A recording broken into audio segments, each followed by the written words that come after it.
Y en Francia, la jornada de huelga casi general contra las políticas de Macron, convocada por los sindicatos, ha tenido un seguimiento desigual. En Iparralde, sobre todo, se ha notado en los trenes de cercanías y en la sanidad privada, pero poco, por ejemplo, en educación. En el resto del Estado francés tampoco ha habido una movilización masiva, pero sí un toque de atención al presidente, que sigue sin solucionar la huelga de las refinerías, que mantiene a media Francia con el depósito de gasolina en la reserva.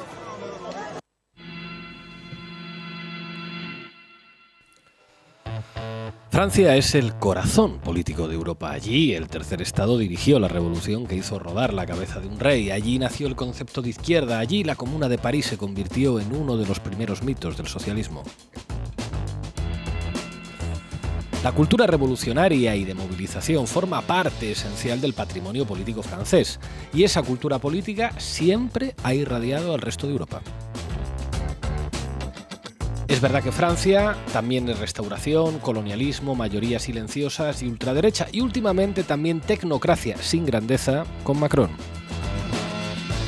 Pero hoy Francia representa el mejor bastión de la izquierda europea, con Jean-Luc Mélenchon como líder de la oposición, diciendo las cosas con mucha más claridad que otras izquierdas europeas. Me gusta Mélenchon, ¿qué le voy a hacer? Esa oposición que aspira a ser un frente popular junto a las organizaciones obreras está empezando a tomar las calles por la justicia social y climática en un contexto en el que la guerra en Ucrania está acelerando la inflación y el encarecimiento de la vida. Y nosotros nos preguntamos, ¿calentará el otoño francés al resto de otoños europeos? Sospecho que sí. Hoy en La Base hablamos de las movilizaciones en Francia y entrevistamos a Jean-Luc Mélenchon. Bienvenidos y bienvenidas.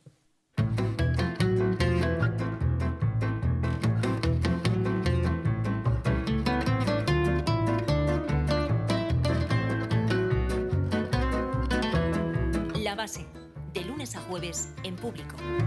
Bueno, hoy en La Base analizamos las últimas movilizaciones en Francia. Nos preguntamos si pueden ser el inicio de un ciclo de movilización que irradie a otros países europeos.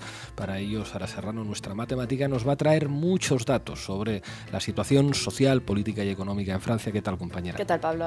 Ahora lo veremos. Manu Levin va a presentar el manual del pistolerismo mediático a la hora de hablar en las televisiones sobre las movilizaciones. ¿Qué tal, compañero? ¿Qué tal, Pablo? ¿Cómo estás? Luego os cuento.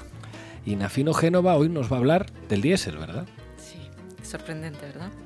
Quédense con esto porque lo del diésel es crucial y, como decía al principio, y vamos a tener en La Base a Jean-Luc Mélenchon, líder de la Francia insumisa y probable futuro presidente de Francia. Arrancamos, Lolo. La base de datos. Bonsoir, Sara Serrano. Buenos días en América Latina. ¿Qué tal, Pablo? Ayer Francia salió a la calle para reclamar subidas salariales ante el aumento del coste de vida. Esta es la primera gran movilización que se produce como respuesta al régimen de guerra impuesto en Europa. En total, en la jornada de ayer se produjeron cerca de 150 concentraciones en todo el país. Participaron unas 100.000 personas, según el Ministerio del Interior, y unas 300.000 según el sindicato CGT. Los paros han tenido un 10% de seguimiento en la enseñanza secundaria, un 50% de seguimiento en el servicio de trenes regionales y un 30% en los autobuses y cercanías de París. Además, 11 de las 19 centrales nucleares francesas se han sumado a la huelga, según ha informado CGT. ¿Y cuáles son las principales demandas de los manifestantes, Sara? Bueno, los miles de sindicalistas y estudiantes que han salido a la calle están exigiendo al gobierno aumentar el salario mínimo. El objetivo es llegar a los 2.000 euros mensuales frente a los 1.700 actuales e indexar el resto de sueldos con la inflación para evitar así que se pierda poder adquisitivo. Tras el pico registrado en el mes de julio, cuando la inflación alcanzó el 6,8% en Francia, en el mes de septiembre la tasa de inflación se situó en el 6,2%. Esta cifra contrasta con la media del 10% que se ha alcanzado en la zona euro o el pico incluso de 10,7% que se alcanzó en España en el mes de julio. Bueno, seguramente muchos estarán preguntando por qué los franceses salen a la calle cuando tienen uno de los salarios mínimos más altos de la Unión Europea y una de las tasas de inflación más bajas. Pero quizá sea precisamente la tradición de lucha de los franceses lo que les ha permitido conservar ciertos derechos laborales y condiciones de vida que en muchos países europeos se han perdido. La pregunta es ¿por qué no están saliendo a la calle ciudadanos de otros países europeos cuyas condiciones de vida están mucho más deterioradas? Pero bueno, explícanos, Sara, esta menor tasa de inflación en Francia respecto a otros países de la zona euro? ¿Por qué esto es así? Bueno, entre otras cosas, esto se explica por la baja dependencia que tiene la economía francesa del gas ruso. En concreto, el consumo de gas representa cerca del 20% del consumo final de energía y en la generación de electricidad tan solo se emplea un 7% de gas. Esto queda muy lejos del 48% que emplea Italia o el 17% de Alemania.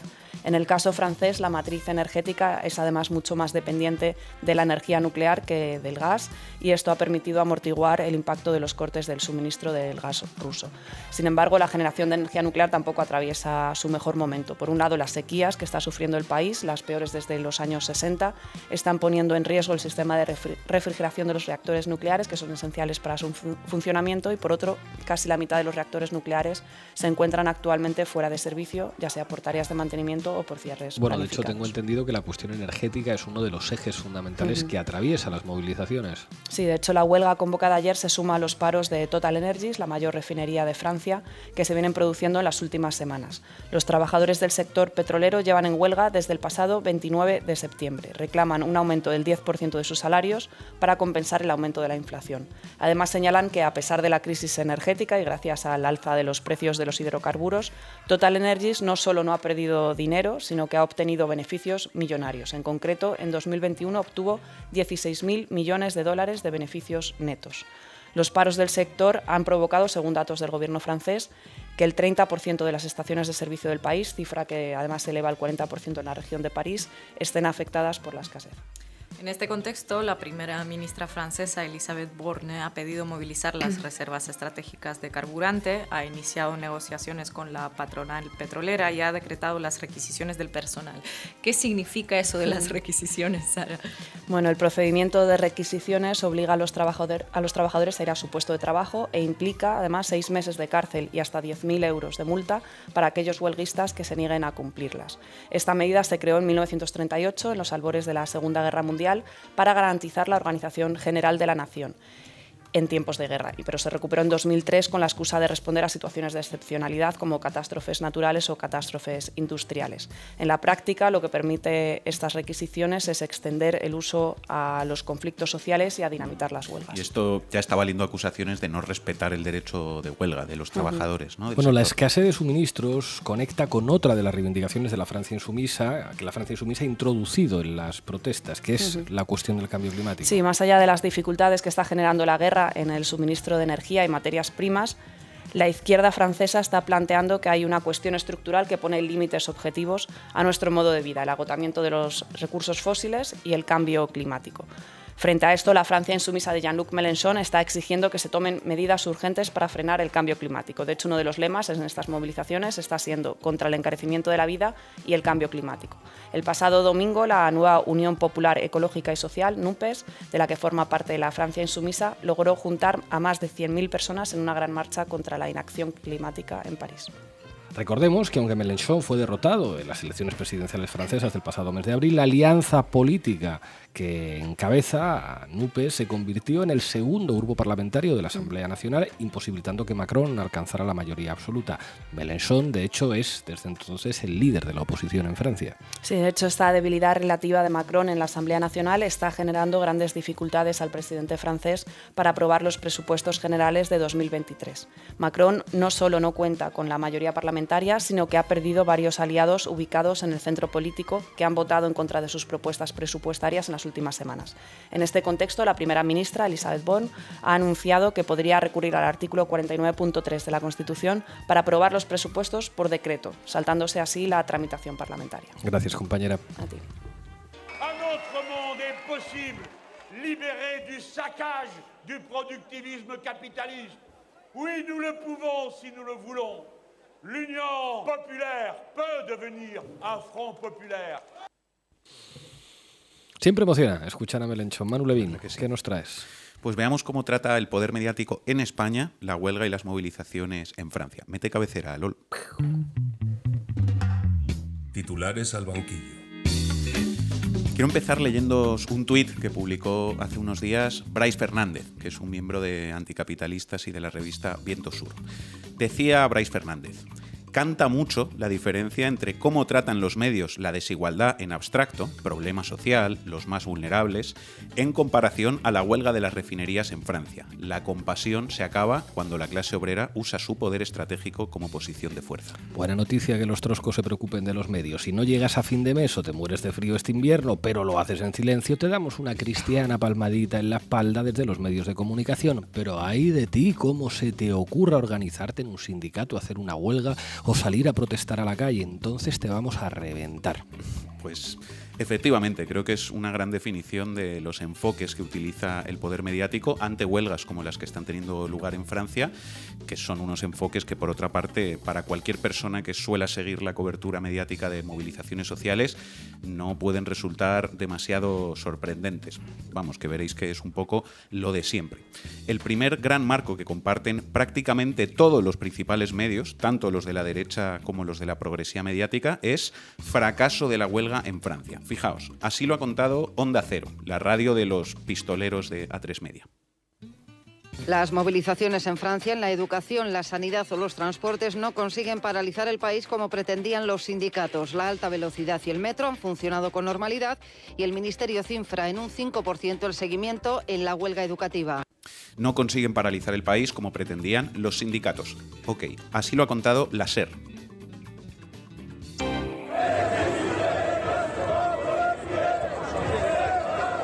Francia se echó ayer a la calle para protestar precisamente por los efectos de esta crisis energética y por la precariedad laboral, pero esta huelga general no tuvo el efecto que esperaban los sindicatos. Sí, se alteró el funcionamiento del transporte público, sí que hubo grandes manifestaciones en las ciudades, pero no se paralizó el país ni muchísimo menos.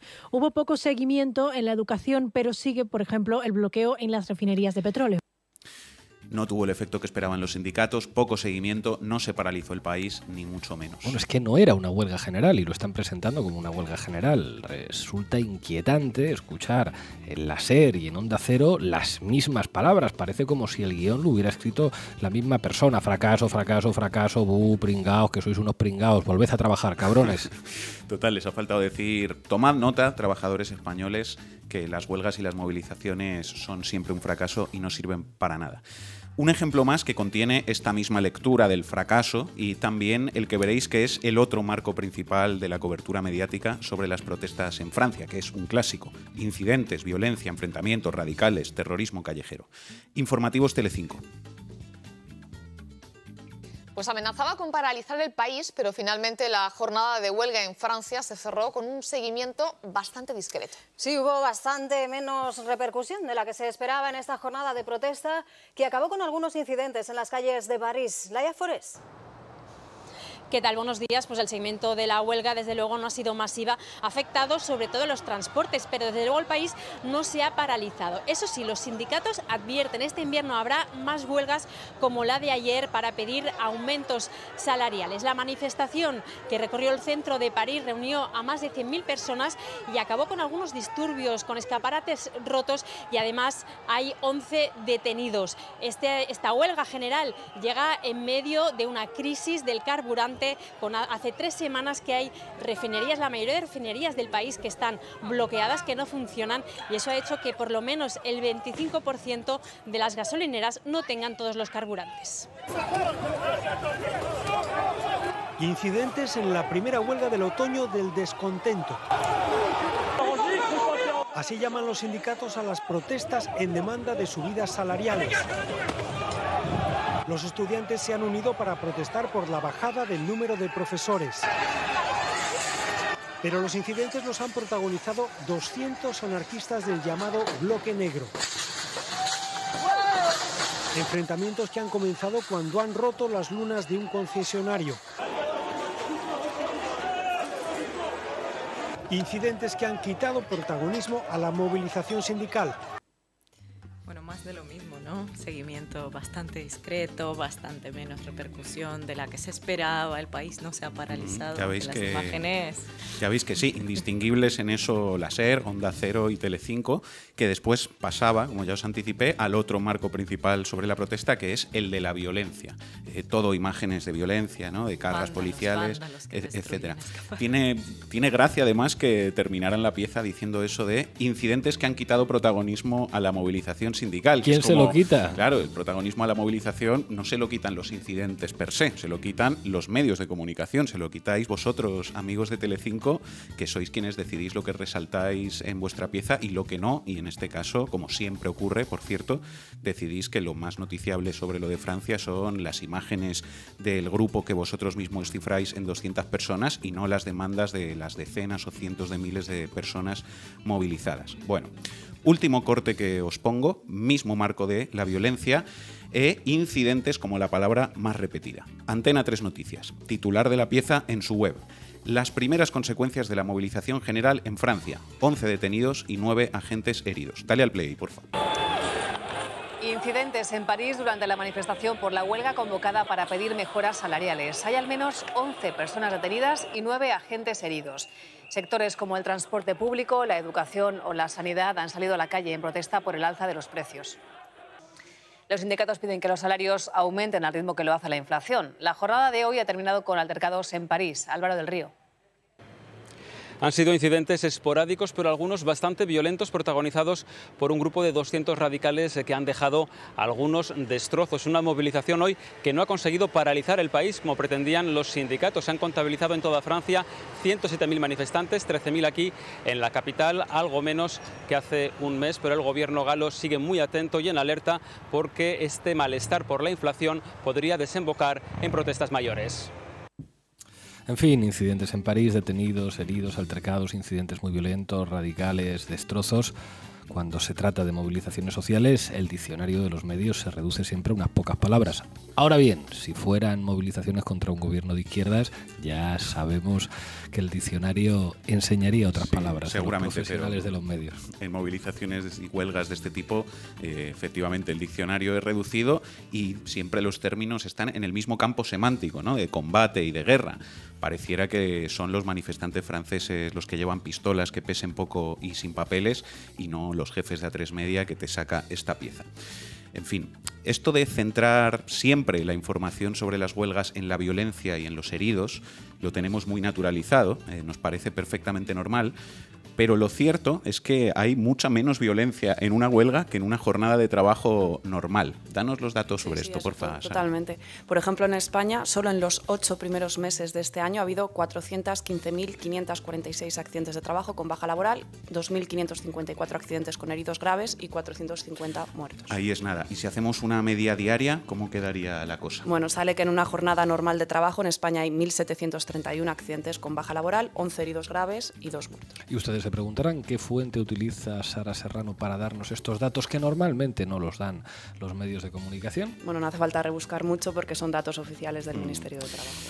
No hay más preguntas, señoría. Ahora os leo otra vez el titular de Antena 3. Decía: las primeras consecuencias de la movilización general en Francia. 11 detenidos y 9 agentes heridos. ¿Os imagináis una pieza de los informativos de la noche de Antena 3 que fuera: las primeras consecuencias de la jornada laboral de hoy en España, 1.731 accidentes con baja laboral, 11 heridos graves y 2 muertos?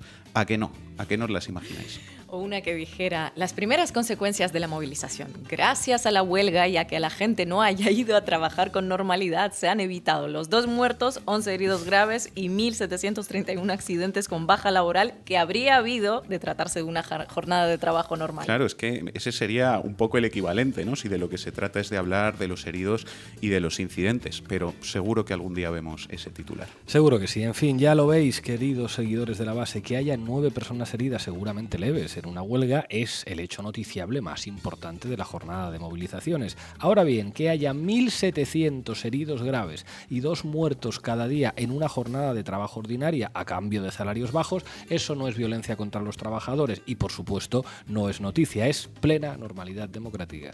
Es el mercado, amigos. Gracias, Manu.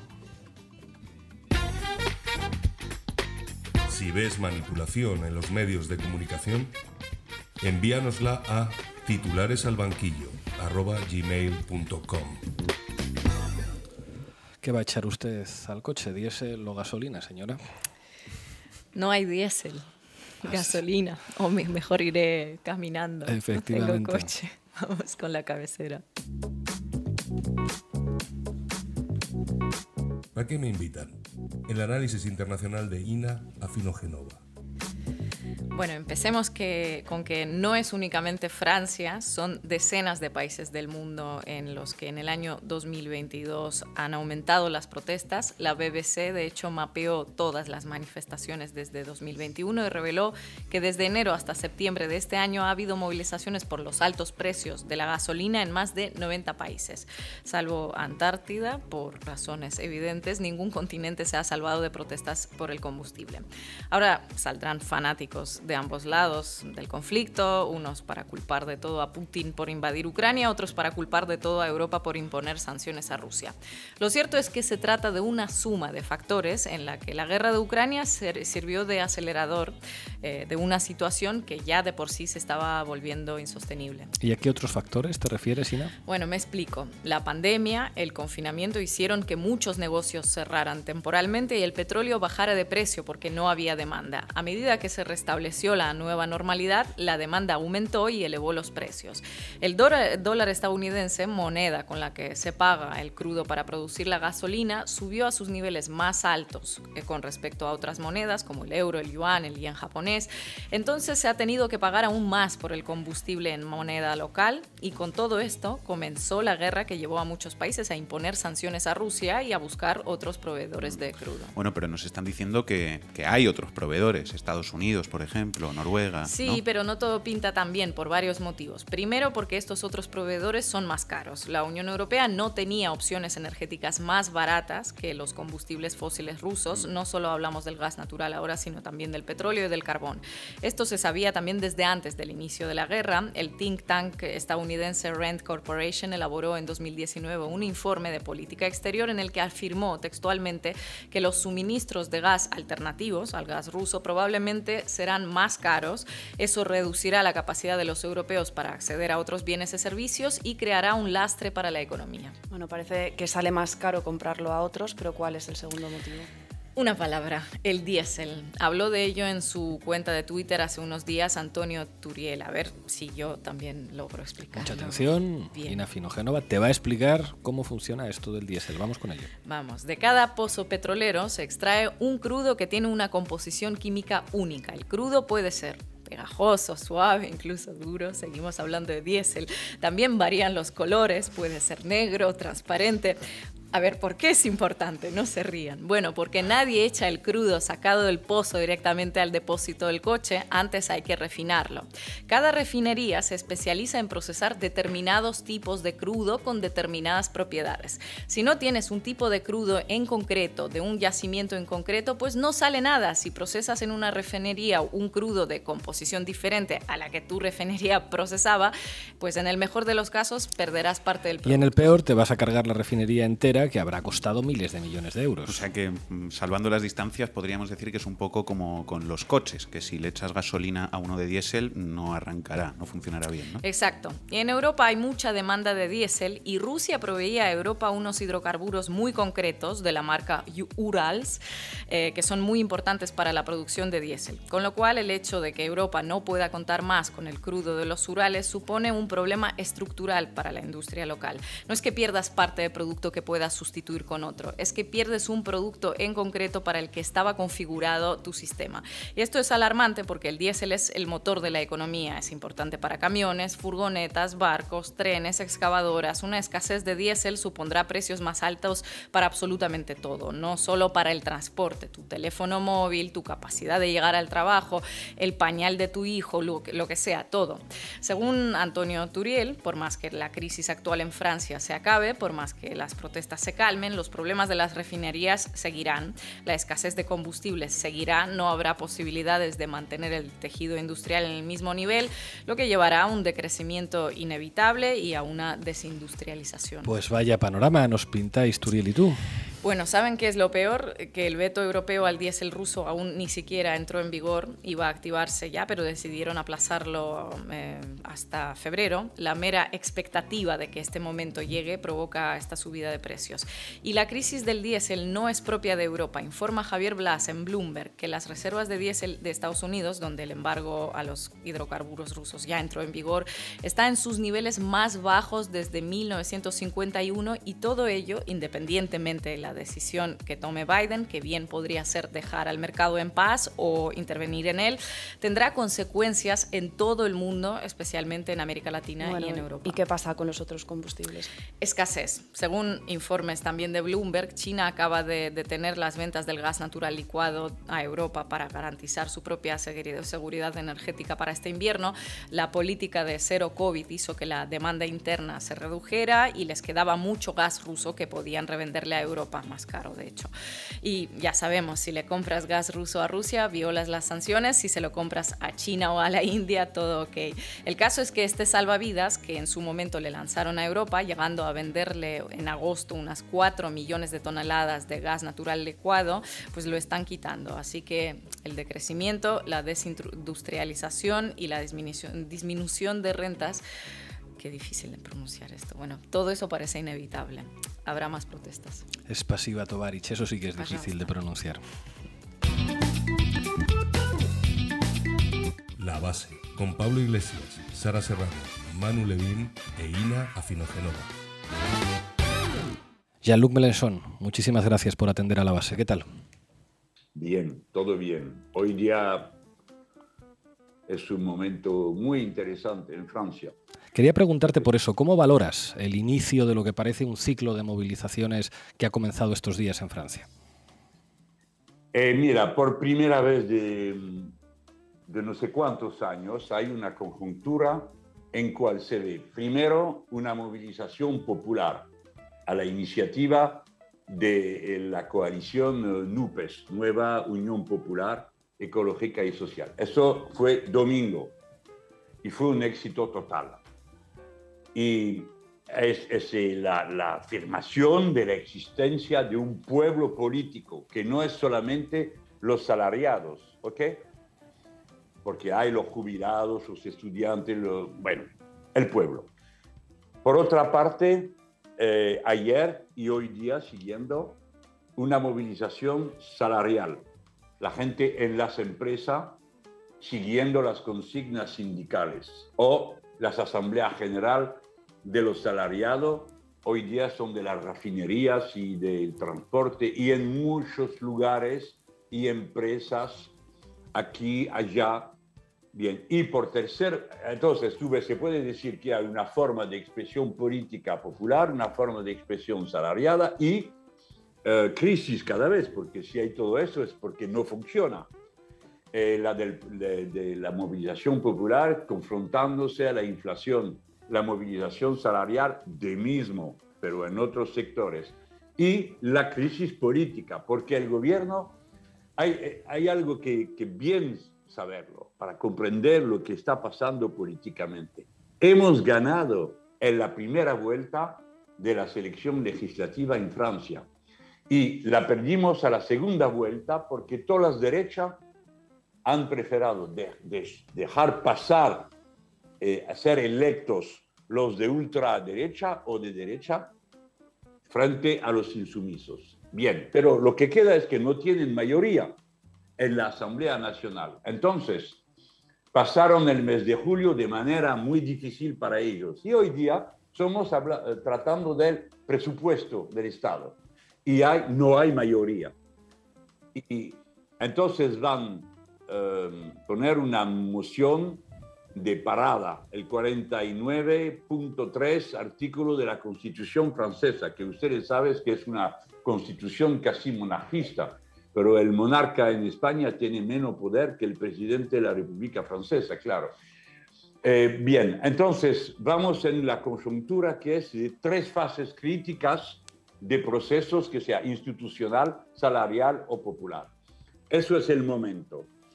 Y vamos a tener una moción de censura el día, yo creo que va a ser jueves o sábado, y vamos a ver quién la vota.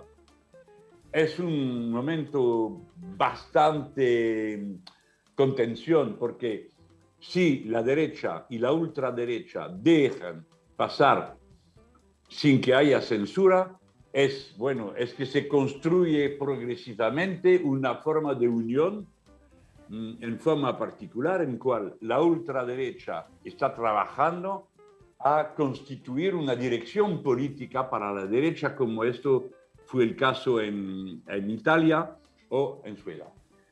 Y si no, bueno, ¿cómo van a compartirse? Es un momento de política viva. Se construye hoy día un orden político nuevo, pasando de una fase a otra, con crisis, etc. Y nosotros, bueno, somos unidos como fuerzas políticas. Hoy día no queda ninguna fuerza fuera de la alianza NUPES, y que integran también los trotskistas, para decir que todo el mundo es de acá. Si no, nos falta, puede ser un grupo, algunos grupitos aquí o allá. No lo meprisamos, ¿eh? Nosotros lo decimos, por favor, ustedes también, vengan con nosotros. Y lo que estamos trabajando a la construcción, si es posible, de un nuevo Frente Popular. Te quería preguntar, porque en este momento hay muchas huelgas en Francia, ¿cuál está siendo el papel de los sindicatos, digamos, en ese proyecto de generar un Frente Popular que termine gobernando en Francia? Bien, ustedes saben que la primera fase para nosotros fue la unidad de la izquierda, pero esa unidad era imposible sin un programa de ruptura. Hoy día tenemos la unidad, los parlamentarios y el programa con 60 puntos que lo tenemos entre nosotros. Eso es hecho, pero los sindicatos son muy divididos hoy día. Entonces, para nosotros franceses es una situación que nunca conocimos, la izquierda unida y el sindicalismo dividido. Antes ellos no querían lazos con la política porque nos explicaban y tenían razón. Si vos integramos, vamos a integrar vuestras divisiones, vuestras peleas, y no queremos de esto, pero hoy día es el contrario. Bien, y además en los estatutos de estos sindicatos se prohíbe actuar con las fuerzas políticas. Entonces, nosotros en primer tiempo yo pensaba que éramos todos capaces de superar, y no es posible. Porque la dirección de uno de los sindicatos, que es lo más importante, la CGT, tiene una postura muy polémica con nosotros. Eso para nosotros es incomprensible, pero la tiene la dirección. Las ramas, no. Y domingo pasado tenía 10 ramas de organización sindical que llamaban a la marcha popular. Y de mismo con muchas asociaciones de nuestro país. Entonces, ¿qué podemos hacer hoy día? Ayer noche hemos tenido una reunión de todos los componentes que han llamado a la marcha. Y todos estos componentes, ¿es el masculino? ¿Componente? Sí, no. componentes. Componente de esta reunión, primero, han dado un bilan positivo de la marcha y son de acuerdo para decir tenemos que llamar a una nueva iniciativa. Entonces nosotros, los sindicatos trabajan en las empresas, pero hay que decir la cosa como está. Es muy difícil hacer huelga hoy día, porque los salarios que se pierden en un día de huelga son muy importantes en un momento en cual los salarios son muy bajos. Fíjate que en el ferrocarril no han progresado los salarios desde 8 años. Fíjate dónde estamos, al 1 punto y medio, 2 puntos de inflación, y ahora, entonces, multiplicado por 8, y hoy día 10% de inflación. Es muy difícil. Entonces, por esto que pensamos que vamos a ver cómo los sindicatos son capaces de organizar, si se pueden entender entre ellos y cómo articulamos esto con la lucha en cual nosotros somos responsables y pedimos el derecho de dirigir. Es la fuerza popular. Entonces, eso es lo que está hoy día, bueno, está en camino. Y vamos a crear. A cada etapa hay que reflexionar cómo vamos a hacer, por cuál forma vamos a pasar. No soy capaz de decirte hoy día lo que va a ocurrir porque es totalmente abierto. El recurso al punto 49.3 de la Constitución francesa no va a ser un evento aislado. Además, tenemos hoy día citas que conocemos. Primero, al mes de noviembre se abre en Francia el proceso de la negociación salarial obligatoria. El mes de noviembre, para todas las ramas de la producción en Francia. Segundo punto, el 15 del mes de noviembre para la ayuda del Estado para compensar el crecimiento del precio de la gasolina. Y esto va a ser muy duro a soportarlo para la gente. Tercer punto, han iniciado un proceso para el cambio de la jubilación, la edad para la salida a jubilación. Entonces, son cosas que en Francia, son explosivas. Entonces, nosotros tenemos un papel muy particular porque no podemos quedarnos mirando, esperando el movimiento social de los sindicatos. Tenemos una responsabilidad especial que se constató este domingo, porque fueron miles y miles de gente de todas las categorías y toda la edad, de todos los géneros, muy importante. Eso es el momento, muy abierto. Hay una cosa que nos sorprende mucho en España, Jean-Luc, y es cuando escuchamos a Emmanuel Macron hablando de nacionalizaciones, de planificación ecológica, de bloqueo de los precios de la energía. Se está melenchonizando Macron. Bueno, es el rey de los mentirosos. Pero, te lo digo francamente, para mí es bueno, porque si habla con mi vocabulario, al final, mejor Mélenchon que Macron para hacerlo, ¿no? A mí me parece que siempre lo original es más fuerte que la copia, ¿no? Bueno, pero para nosotros lo registramos como victorias ideológicas, porque tú sabes, España es un caso muy particular en Europa, muy particular. Nosotros somos hoy día en una fase de neoliberalización del régimen económico, social, cultural, bueno. Y todo el mundo ve que es un día en francés se dice la pagaille, no sé cómo, el jaleo, ¿no? Nada funciona, ni el hospital, ni los trenes, ni la escuela, nada, todo disfunciona. Entonces, hay una llamada al orden, una forma de orden y un poco de precisión, que no es esperar el último minuto para decidir algo cuando hay una crisis. Y esos son los macronistas, son así. Entonces hay una contradicción siempre más grande entre la forma en cual se expresa planificación, bloqueo de los precios y la realidad, que no hay planificación ni bloqueo. Entonces, tú ves que como cada idea para que se adelanta en la mente pública, en la esperanza colectiva, hay que dejar el tiempo, hacer madurar los términos en las conciencias. Sí, pero lamentablemente no se melenchoniza el señor Macron. Jean-Luc Mélenchon. Se utiliza un poco, ¿eh? Bueno, no, boca cerrada. Totalmente. Jean-Luc, muchísimas gracias por atender a la base. Gracias. Nos veremos pronto. Mucha suerte. Ok, gracias. Hasta pronto. Bueno, llegamos al final. Recordad que cuando termine la base se emitirá Dato Mata Relato, donde Julián Macías hablará del bulo de la semana, el bulo de la falsa congelación a España de los fondos europeos. Y para terminar, hoy por supuesto vamos a terminar con un grupo francés, Setba, cantando Le Motivé, una versión que hicieron de una canción de la lucha partisana ya hace algunos años, que yo creo que en este ambiente de nuevas movilizaciones en Europa tienen mucho sentido. Mañana nos vemos.